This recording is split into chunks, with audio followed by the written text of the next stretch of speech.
அல்லேலூயா. இன்னும் சரியாகணும். நாம் விசுவாசிக்கிறோம். ஆண்டவர் பாவத்தை கழுவிட்டார், என்னுடைய குற்றங்களை மன்னிச்சுட்டார், நான் கிருபை எனக்கு இருக்கு, கரெக்ட், எல்லாம் பர்ஃபெக்ட். அவர் சொல்றது மாதிரி கரெக்ட், எல்லாம் பர்ஃபெக்ட். கிருபை இருக்கு, விசுவாசம் இருக்கு, நான் திருந்தலையே. ஆண்டவர் எல்லாம் எனக்கு கொடுத்திருக்கிறார். இந்த கடைசி காலத்துல கிருபையின் காலத்துல எல்லாம் கொடுத்திருக்கிறாரு, விசுவாசத்தை கொடுத்திருக்கிறாரு. ஆனா நான் திருந்தலையே. நான் மறந்துவிட்டேன், ஆனா நான் இன்னும் திருந்தலை. இன்னும் பழைய வாழ்க்கை, நான் எப்படி கெட்டவாத யோசனோ அப்படியே கெட்டவாத யோசிச்சுட்டு இருக்கேன். நான் இன்னும் எப்படி பாவம் செஞ்சுட்டு அப்படியே நான் பாவம் செஞ்சுட்டு இருக்கேன். நான் எப்படி முன்னாடி எப்படி தந்திரமா செயல்பட்டு கொண்டு இருந்தனோ அதே மாதிரி தந்திரமா பேசிட்டு இருக்கேன். நான் எப்படி என்னுடைய தேவைக்காக நான் மற்றவர்களை பயன்படுத்தினா அந்த தேவைக்காக நான் என்ன செய்யறேன்? இன்னும் ரட்சிக்கப்பட்டு தேவைக்காக நீ என்ன செய்யற? பயன்படுத்தி கொண்டு இருக்கிறார். நான் முன்னாடி எப்படி பொய்ய அப்படியே அவுத்து விட்டு கொட்டி கொண்டே இருந்தோ அதே மாதிரி இப்ப செஞ்சுட்டு இருக்கேன். சிலர் பைய வாயில பேசுறாங்க, பைய பின்னாடி புடவையில கட்டிட்டே சொல்லிட்டு இருப்பாங்க. அவுத்து விட்டா பொய் அப்படியே வண்டவாளமா வரும். அப்படியே ஹலோ, தேவ ஜனங்களுடைய வாழ்க்கையில மனம் திருந்தணும் என்பதற்காகத்தான் ஆண்டவர் வைத்திருக்கிறார். மனம் திரும்புவதற்கு ஏற்ற மனம் திரும்பியாச்சு. பரலோக ராஜ்யம் சபை வைத்திருக்கிறது. ரட்சிக்கப்பட்டாச்சு. அடுத்த ஸ்டெப் கடந்து போகணும். ஆனா அடுத்த ஸ்டெப் நம்ம கடந்து போக முடியல. பின்னாடி வந்து இருக்குது. பழைய மனுஷன் வந்து இருக்கான். அப்ப பழைய மனுஷன் இருந்தா அப்படின்னா முன்னாடி போக முடியாது. ஹலோ, முன்னாடி போக முடியாது. அல்லேலூயா. நீங்க வாலிப பிள்ளைகளும் எப்படி தேவ பக்திக்கு சரியா இருக்கிறவங்க இருக்கிறார்களா? இல்ல. உள்ள பாசம் பசங்க பண்ணிட்டு போது வெளியே உட்காந்து போன பேசிட்டு இருக்கோம். அது எங்க பேசுறது எது பேசுறதுன்னே தெரியாது. பாசம் பசங்க பண்ணிட்டு போது கவுண்ட் கட்டில வச்சு மெசேஜ் சென்ட் பண்ணிட்டு இருக்கோம்.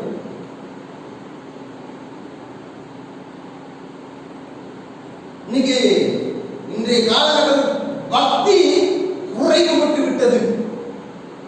தேவ சபைகளில் பக்தி குறைபட்டு விட்டது.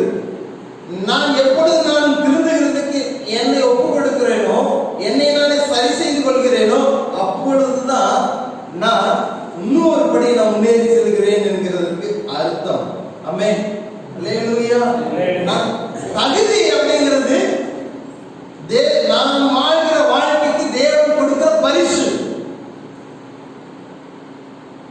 என்னை நானே மாற்றிக்கொண்டு பக்தியோடு பரிசுத்தத்தோடு நான் வாழணும்னா நீ பாராம பேச வேண்டிய அவசியம் இல்லை. மற்றவங்க கொடுத்து நீ வாழணும்னு அவசியம் இல்லை. கிருபையினாலே அழைத்திருக்கிற தேவன் உன்னை நிறைவாய் ஆசீர்வதிப்பார். நீ நடத்துகிறார், நீ விசுவாசிக்கிற தேவன் நிறைவான பலனை கற்றுக் கொடுப்பார். ஆனா நன்மையோடு சேர்ந்து தீமை உன்னிடத்தில் வாசமா இருந்தது என்று சொன்னார். அதனால என்ன பிரயோஜனம்? வாழ்க்கையில நன்மையோடு சேர்ந்து தீமையும் வாசமா இருந்தது என்று சொன்னால் அதனால நீ கிறிஸ்தவ வாழ்க்கை வாழ்ந்து என்ன பிரயோஜனம்? ஒரு பிரயோஜனம் இல்லை. நத்திங், ஒண்ணு இல்லை. No use. நான் தேவனை தேடி வேஸ்ட். ஹalleluya. நான் முன்னாடி ஒரு காரியத்தை சொல்லியிருக்கேன்னு நினைக்கிறேன். அதாவது விசுவாச பிள்ளைகள் எப்படி இன்றைய காலகட்டங்களில் இருக்காங்க அப்படின்னா, ஆலயத்தில் போகிறவர்களுடைய கண்களுக்கு முன்பதாக அப்படியே நல்லவர்கள் போல, பரிசுத்தமானவர்களை போல, ஆனா மற்றவர்களை காணும்போது, தேவனுடைய பிள்ளைகள் அல்லாதவர்களை காணும்போது அவர்களுக்கு ஏற்றால் போல நீ வாழ்ற வாழ்க்கை திரும்பக்கூடியதா இருக்காது.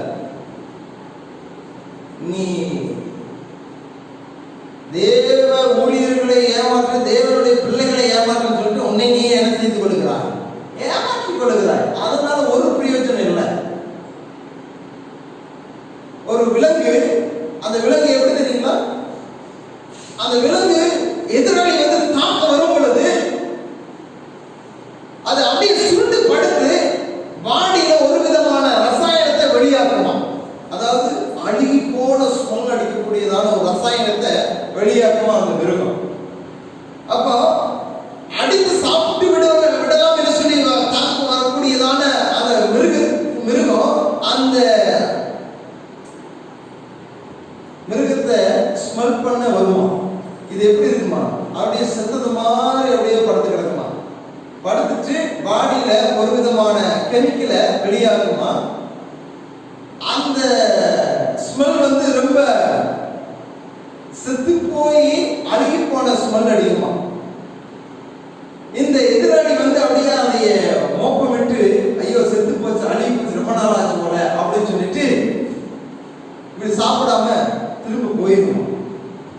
இது போனதுக்கு பின்பதாக இது செத்தது போல பாவம் பண்ணிட்டு இருந்த இந்த மிருகம் எந்திரிச்சு அப்படியே குளிக்க விட்டுட்டு அப்படியே அந்த தப்பிச்சிடமாடா அப்படின்னு சொல்லிட்டு அப்படியே குளிக்க விட்டுட்டு மீண்டும் என்ன செய்யுமா, மரத்து மேல ஏறிக்குமா. அது மாதிரி இன்னைக்கு அப்படியே மாயான ஒரு வாழ்க்கைக்குள்ளாக ஒப்பு கொடுக்கப்படுகிறதான ஒரு காலகட்டமா மாறிடுச்சு. ஏன்னா உலகத்தை தாங்க வாழணும், அவங்களும் எங்களோட சேர்ந்து தாங்க வாழணும் அப்படிங்கிற ஒரு கேட்டகரியில தள்ளப்பட்டுட்டோம். அப்படி இல்லை, என்ன செய்யறாங்களோ அது போல நாம செய்யக்கூடாது. அவர்கள் என்ன பேசுகிறார்களோ நாம் அதை பேசக்கூடாது. அவர்கள் எப்படி நடக்கையில் இருக்கிறார்களோ அந்த நடக்கையில நான் நடக்கக்கூடாது. ஏன்னா நீங்களும் நானும் பரிசுத்தத்துக்கு என்று அழைக்கப்பட்டிருக்கிறவர்கள். நீங்களும் நானும் முன்னேறி செல்கிறதுக்காக அழைக்கப்பட்டிருக்கிறோம். நீங்களும் நானும் திருந்த வேண்டும், மனம் திருந்த வேண்டும் என்பதற்காக ஆண்டவர் இன்னைக்கு இந்த பூமியில ஆண்டு தேவ ஜனங்களை வைத்திருக்கிறார். அல்லேலூயா. எப்பொழுது பர்ஃபெக்ட் அப்படின்னு சொல்லி ஆண்டவர் பார்க்கிறார், அப்பொழுது ஆண்டவர் எடுத்துக்குவார். ஓகே, நீ போது, இதனால எனக்காக செஞ்ச வேலை ஃபினிஷ்டு, முடிஞ்சு. இதுக்கு மேல என்ன வேலை வேண்டாம், நீ நல்லா எனக்காக வாழ்ந்து நீதியா வாழ்ந்த, ஓகே நீ வா, சொல்லவே வேண்டியது. ஆமென். திருந்தணும் வச்சிருக்கிற, ஆனா மற்றவர்களை பார்த்து திருந்தணும் அப்படின்னு வைக்கலாம். ஹலோ, நல்ல வார்த்தைகளை கவனிங்க. ஆண்டவர் இந்த பூமியில சபையில விசுவாச பிள்ளைகளை நம்ம எப்படி வச்சிருக்கிறாரா, மனம் திரும்பினவர்களை திரும்பணும் வச்சிருக்கிறாரு. நாம எனக்கு பிடிக்கல அப்படின்னா அப்படி திரும்பிட்டு போக கூடாது. அந்த திருப்பு ஆகாது, அது பிரயோஜனம் இல்லாத திருப்பு. ஆமென். அல்லேலூயா. நான் ஏமாத்துறேன்னா நான் மற்றவர்களுக்கு நான் எப்படி இருக்கிறேன்னா நல்லவர்களை போல மாற்றிட்டு காமிச்சிட்டு நான் உள்ளத்துல அசுசியா இருந்து அப்படின்னு சொன்னா அது பிரயோஜனம் இல்லாத ஒரு வாழ்க்கை. ஆமென். நான் திருந்தப்படணும். நான் திருந்தப்படணும்னா நான் ஒப்பு கொடுக்கப்படணும். ஒப்பு கொடுக்கப்படாத வாழ்க்கை உருவாக்கப்படாது. ஒப்பு கொடுக்கப்படாத வாழ்க்கை உருவாக்கப்படாது. தேவனே உம்முடைய கிருபையினாலே ஆண்டவரே விசுவாசத்தின் மூலமா என்னை ரட்சித்திருக்கிறீர். ஆண்டவரே சகோதரனை ரட்சித்து விட்டு இன்னும் நான் உமக்கு ஏற்ற ஆண்டவரே கனிகளை கொடுத்து அந்த நல்லொழுக்கத்தோடு நான் காணப்பட ஆண்டவரே. இன்னும் ஒரு பகுதி வாசிக்கலாம். அதாவது பிலிப்பியருக்கு எழுதின நிருபம் 4வது அதிகாரம் 8வது வசனத்தை வாசிக்கலாம். பவுல் இந்த இடத்துல அழகாய் ஒரு காரியத்தை சொல்லுகிறதை வாசிக்க முடியும். அது ஆலோசனையை சொல்லுகிறதை வாசிக்கலாம். கடைசியா சகோதரரே உண்மையுள்ளவைகளோ ஒழுக்கமுள்ளவைகளோ நீதி உள்ளவைகளோ கற்புள்ளவைகளோ அன்புள்ளவைகளோ நற்கீர்த்தி உள்ளவைகளோ புண்ணியம் எதுவோ புகழ் எதுவோ அவைகளே சிந்தித்து கொண்டிருப்பேன். நான் ஒரு காரியம் இது வந்து ஒரே ஒரு பாயிண்ட் மட்டும் நான் எடுக்கிறேன். ஒழுக்கமுள்ளவைகளோ. அல்லேலூயா. சொல்றார், ஒரு குடும்ப பெண்ணுக்கு ஒரு ஒழுக்கம் தேவை. ஆமாவே இல்லையா? சொல்லுங்கள. ஒரு குடும்ப பெண்ணுக்கு ஒரு ஒழுக்கம் தேவை. ஒரு குடும்ப ஆணுக்கு ஒரு ஒழுக்கம் தேவை. அதே போல தன்னோட பிள்ளைகளை வளர்க்கிறதுல பெற்றோருக்கு அது ஒரு ஒழுக்கம் தேவை. அதே போல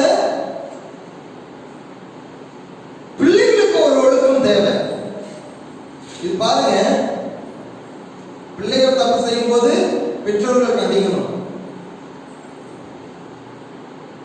ஆமாவா இல்லையா? பிள்ளைகள் தப்பு செய்யும்போது பெற்றோர்கள் கண்டிக்கணும். ஆனா பிள்ளை தப்பு செய்யும்போது பெற்றோர் அப்படியே என்னமா செஞ்சுட்டு அப்படின்னு சொல்லிட்டு நீ இருந்த அப்படின்னு சொன்னா இன்னும் நீ என்ன செய்யல, திருந்தலைன்னு அர்த்தம். நீ திருந்தினா தான் பிள்ளைகளுக்கு நீ ஆலோசனை சொல்லுங்களேன். பெற்றோர்கள் சரியான விதத்துல இருந்தா தான், ஒழுக்க நெறிகளோடு இருந்தா தான் நான் பிள்ளைகளுக்கு நான் கற்றுக் கொடுக்க முடியும். நான் பிள்ளைகளுக்கு நான் கற்றுக் கொடுக்கிறதுக்கு நான் தகுதி இல்லாம இருந்துட்டேன்னா பிரயோஜனம் இல்லை. அல்லேலூயா. அப்போ பாருங்க, ஆண்டவர் எகிப்து தேசத்திலிருந்து இஸ்ரவேல் ஜனங்களை நடத்திட்டு வந்தாரா இல்லையா? நடத்திட்டு வந்து ஆண்டவர் சொல்றார், உங்களை பாவம் தேடி ஓடுகிற கானான் தேசத்துக்குள்ள உங்களை நான் என்ன செஞ்சேன், அழைச்சிட்டு வர அப்படின்னு சொல்லி ஆண்டவர் என்ன செய்றாரு, அழைச்சிட்டு வந்துட்டாங்க. இப்ப என்ன இல்ல, சாப்பாடு இல்லை, தண்ணி இல்லை, கறி இல்லை, குடிக்கிறதுக்கு தண்ணி இல்லை. அனாந்திரத்துல ஓலம் விட்டு சத்தம் விட்டு கதறுகிற காரியத்தை பார்க்க முடியும். அது ஒரே ஒரு வார்த்தை, நாங்கள் எகிப்துல இருந்திருந்தோம்னால் நாங்கள் என்ன சாப்பிட்டுருப்போம், வெள்ளரிக்காய்களையும் கொம்மட்டிக்காய்களையும் நாங்கள் சாப்பிட்டு. இவன் எதை நோக்கி போயிட்டு இருக்கான், ஒரு மனைவி நோக்கி போயிட்டு இருக்கான், ஒரு மனைவி நோக்கி போயிட்டு கொண்டிருக்கிறார்கள். ஆனா இவன் பாடி போனதுமே திரும்பி பார்க்கிற எகிப்த. இதே கேட்டகரி தான் இன்னைக்கு நடந்துட்டு இருக்கு. இதே கேட்டகரி தான் நடந்துட்டு இருக்கு. நான் மனம் திரும்பிட்டேன்னு வந்துட்டு மீண்டும் என்ன செஞ்சுட்டு இருக்கோம், பின்னாடி பார்த்துட்டு இருக்கோம். ஏன் பின்னாடி பார்க்கறதில்ல, செய்து கொண்டிருக்கிறார்கள். பாவத்தோடு நான் தேவனை தொழுது கொள்ளணும்னா அது முடியாத காரியம். தேவன் ஒழுக்கத்தின் தேவன், நேர்த்தியான தேவன். நீ பாவம் செய்யணும், பாவம் செய்யலாம். நீ திருந்தனா திருந்திருக்காத ஆள் வச்சிருக்கிறார். இதெல்லாம் நீ என்ன செஞ்ச, உண்மையுள்ளவைகளோ, ஒழுக்கமுள்ளவைகளோ, நீதி உள்ளவைகளோ, கற்புள்ளவைகளோ, புண்ணியம் எதுவோ, புகழ் எதுவோ நீ சபைகள் ஏன் ஆண்டவரே ஏற்றுக்கொண்டு, ஆண்டவரே நான் பாவம் செய்ய மாட்டேன், நான் மன திரும்பி நான் சபைக்கு வந்துட்டேன்னு சொல்லிட்டு சபையில வந்துட்டு ஒரு 2 மணி நேரம் வச்சிருந்தேன். சொல்லு, நான் சபைக்குள்ள வந்துட்டு நான் நிறைய பேருக்கு போன் பண்ணிட்டே இருக்கிறேன் அப்படிங்கிற ஒரு பழக்கம் எனக்கு இருக்கு அப்படின்னு சொன்னா தேவன் என்னத்தை விரும்புகிறாரோ அதை செய்யணும் அப்படிங்கிறதுக்காக தான் அனுபவித்திருக்கிறார். சொல்ல அமைச்சருமா, சத்தமா சொல்லுங்க. தேவன் என்னத்தை நினைக்கிறாரோ அதை செய்யறதுக்கு தான் ஆண்டவர் பூமியில வைத்திருக்கிறார். நான் மனதிற்கு வந்துட்டேன், நான் திரும்புறதுக்காக ஆண்டவர் என்னை சபையில வைத்து என்னை உருவாக்கி கொண்டிருக்கிறார். அந்த உருவாக்குறதுக்கு நான் ஒப்பு கொடுக்கப்படும் பொழுதுதான் நான் சரியாக முடியும். தேவன் எதிர்பார்க்கிற பாத்திரமா நான் என்ன செய்ய முடியும், காணப்பட முடியும். ஆமென். அல்லேலூயா, அல்லேலூயா. நான் சிந்தைகள் இல்லை, உண்மையுள்ளவைகளோ, ஒழுக்கமுள்ளவைகளோ, நீதியுள்ளவைகளோ, கற்புள்ளவைகளோ அவைகளே நீங்கள் சிந்தித்துக் கொள்ள. ஆமென். அல்லேலூயா. மனம் திரும்புவதற்கு ஏற்ற, அதாவது மனம் திருந்த வேண்டும் என்பதற்கு ஏற்ற நல்ல குணாதிசயத்தை நம்முடைய வாழ்க்கையில் வெளிப்படுத்த வேண்டும். ஆமென். மனம் திரும்புவதற்கு ஏற்ற குணாதிசயத்தை வெளிப்படுத்தும் பொழுதுதான் நாம் ஒவ்வொரு நாளும் தன்னைத்தானே தேவன் அண்டையில பரிசோதனை செய்து ஒப்பு கொடுக்கப்பட்ட ஒரு வாழ்க்கை. அந்த வாழ்க்கை தான் தேவ பக்தியாய் காணப்படும். ஒப்பு கொடுக்கப்பட்ட வாழ்க்கை தான். ஐயோ நான் சின்ன தப்பு செஞ்சுட்டாலே என் மனசெல்லாம் படபடங்குது. ஆவியான உணர்த்துகிறதான அப்ப என்னன்னா ஆண்டவர்கிட்ட அறிக்கை செய்து அவைகளை விட்டுவிட வேண்டும். ஐயோ போய் பேசிட்டு இருக்கிறேன் அப்படி உன் மனசுல தோணுது அப்படின்னு சொன்னா ஆண்டவர்கிட்ட ஆண்டவரே வாயில போய் பேசுனேன், என்னைய மன்னிச்சுங்க ஆண்டவரே அப்படின்னு சொல்லி ஆண்டவர்கிட்ட ஒப்பு கொடுத்து அவைகளை விட்டு விடாத வாழ்க்கை தேவனோடு விட்டார்.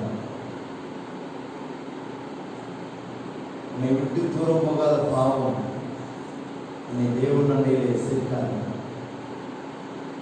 வாழ்க்கையில திருத்தப்படுகிறதுக்கு ஒப்பு கொடுக்கப்படாத வாழ்க்கை யாராலும் திருத்தப்பட முடியாது. திருடனா பார்த்து திருந்தா விட்ட திருட்டை ஒழிக்க முடியாது அப்படிங்கிறது போல மருத்தா சொல்றது போல அவர்களா பார்த்து திருந்தல அப்படின்னு சொன்னா அவர்களிடத்தில் இருக்கிறதா குணாதிசயத்தை நிச்சயம் ரோகங்களை அகற்ற முடியும். நாம் தேவனுடைய நம்முடைய இறுதியும் நம்முடைய ஆவி ஆத்ம சரீரம் தேவனுக்கு நேராக காணப்படும். என்ன செய்துட்டு இருக்கிறேன், நான் எப்படி வாழ்ந்துட்டு இருக்கிறேன், நான் எப்படி பேசிட்டு இருக்கேன், நான் தேவைக்காக மாத்திரம் நான் தேவனை தேடலாம் மற்றவர்களை தேடலாம் இல்லை. எதை செய்தாலும் முழு இருதயத்தோடு முழு ஆத்மாவோடு முழு பலத்தோடு செய்வாங்க. அந்த வாழ்க்கையில பெருத்த ஆசீர்வாதம், ஒரு பெருத்த நன்மை உண்டாயிருக்கும். தேவனுக்கு மேலே பிரியப்படுவான். மற்றவர்கள் உங்களை தப்பமாய் எண்ணலாம், ஆனால் தேவன் உங்களை அசாதாரணமாய் மாற்ற அவர் வல்லவராய் இருக்கிறார்.